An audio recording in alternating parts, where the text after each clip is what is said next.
Laolu Senbanjo. Ọmọ Ìjẹ̀bú Òde ògbògbò jálẹ̀jálẹ̀. Ọmọ ani tóyìnbó nílé. Ọmọ ani wúrà, ọmọ ani pẹpẹ. This chant is called the Oriki. My grandmother used to sing it to me when I was a child in Nigeria. See, an Oriki is a song of praise of the Yoruba people. And this particular Oriki speaks of treasures that the West does not have. Mama, that's what I call my grandmother, told me many stories about Yoruba mythology. You see, the Yorubas are an ethnic group from the southwestern part of Nigeria. And I was always fascinated by these stories. I was always intrigued. And Yoruba culture has inspired my art since I was a child. You see, African art is not just what you buy at Harlem Market in New York. Every artist has a name, and every artist has a story. This is my story. See, Mama had tattoos on her arms and her legs. See, as a child, I thought she was born with them. They were beautiful black line and detailed symbols. And then she told me that they were actually symbols from the Yoruba mythology. I never knew how this was going to influence the artist that I am today. You see, as a young child, I saw art everywhere. I remember the house we lived in Ilorin, in Stadium Road. We had marble floors, and I would look at the marble floors and I would see all sorts of patterns and designs in it. And I thought everybody could see them. So I would call my brother. I was like, Ikeolu, come and see this marble design, see this pattern, see this mask. And he would tell me, Laolu, I don't see anything. So I would use ink and I would trace out what I saw on the floor. And then when my mom noticed, she got really upset. But that didn't stop me. I switched from ink to chalk. Of course, I got in trouble a lot with my teachers and my parents. So I remember my mom said, Laolu, we are Christians. Why don't you draw like other people? Why don't you draw, landscapes? Or maybe you draw chairs or furniture, or maybe you even draw Jesus. I could paint the whole house if I had the chance, but when I grew up, I knew being an artist was not an option. So I wanted to be the person my parents wanted me to be, so I went to law school. Of course, that's my dad there. He was so proud that day. And this was what my notebooks looked like in law school. Of course, I would miss classes, and I would make up excuses why I wasn't going to class. When I started working at the Human Rights Commission as a human rights attorney, my mind was elsewhere. I saw a very tough reality. I worked with children who had to choose between getting an education and actually being forced into marriage.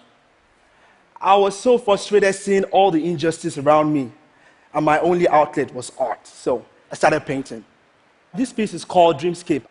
So when you zoom into this piece, you're going to see a girl child and the accident of birth, the fact that our future is controlled by where we're born. Now, the next one, you see a man and a man holding hands, a woman and a woman holding hands. You see in Nigeria, same-sex relationship is criminalized. You can actually get 14 years for that. With my art, I like to tell stories. With my art, I like to start a conversation. So in this one, you see the map of Africa, you see the questions, you see crying, and then you see syringes plugged into Africa, and the natural resources being drained out. So I ask myself, where does it go? Who benefits from all of this? You see, with my art, the way I weave my art around, the patterns, the masks, the stories, and the way I use my lines, it's all from the Yoruba culture. So, in 2013, I made a big gamble. I quit my job, and I moved to New York City to practice art full-time. Of course, my parents were like, oh, he's got a brainwave, he'll come back. But life as an artist in New York was not easy. Of course, I was broke, no money, no gallery agents, no representation, so no gallery would show my work. So I thought to myself, I need to survive. So I started painting on clothes to make a living. I started painting on shoes. I started customizing things for people. And then soon I realized the power, because people were so proud to wear their stories. So I started painting on everything. I painted on guitars, I started doing murals, anything I could find my hand on, I painted, and everything became my canvas.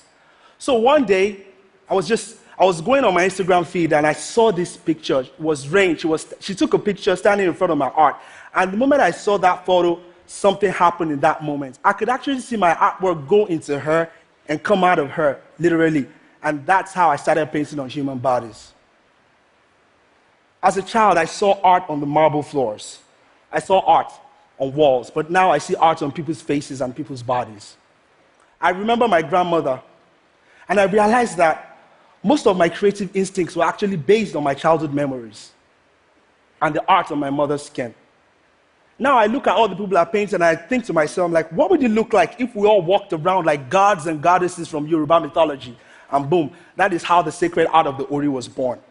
You see, Ori in Yoruba mythology means your soul, it means your essence, it means your instincts. And I realized that only when you tap into your Ori, then you can actually move mountains. So, it's something so immediate about painting on human body.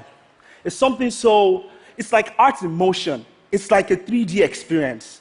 So one day, I was just doing my regular work in Brooklyn, and I got an email that said, "Hi, I'm a big fan of your work. Would you like to paint my music video signed Beyoncé?" Like, Beyoncé emailed me. I was like, what? I was like, what? How did she even know me? I thought this can't be true. Of course, I thought it was a scam. Nigerian was like, nah.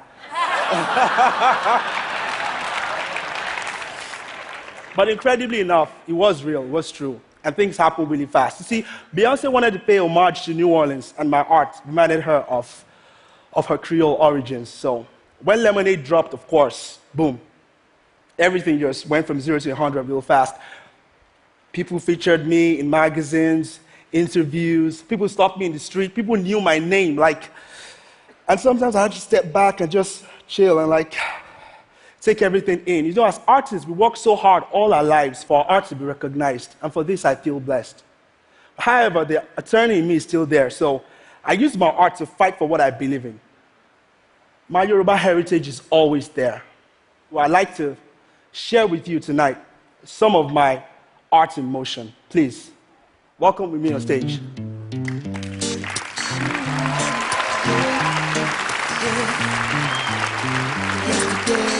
Becomes history. It's not the same way it used to be.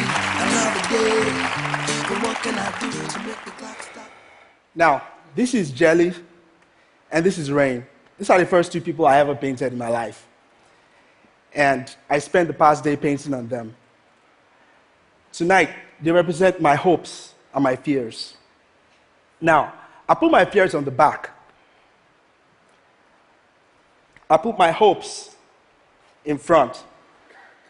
What are my hopes? I hope that people know that Africa is not just one huge nameless continent that is all the same. I also hope that people know that in Nigeria, we have over 350 ethnic groups and languages, and I'm just one artist from one of them.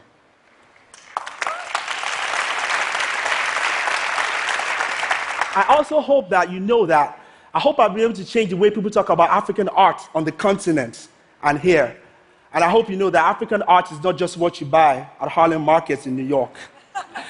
And that every piece of art you see has a story, and every artist has a name. Thank you very much for listening.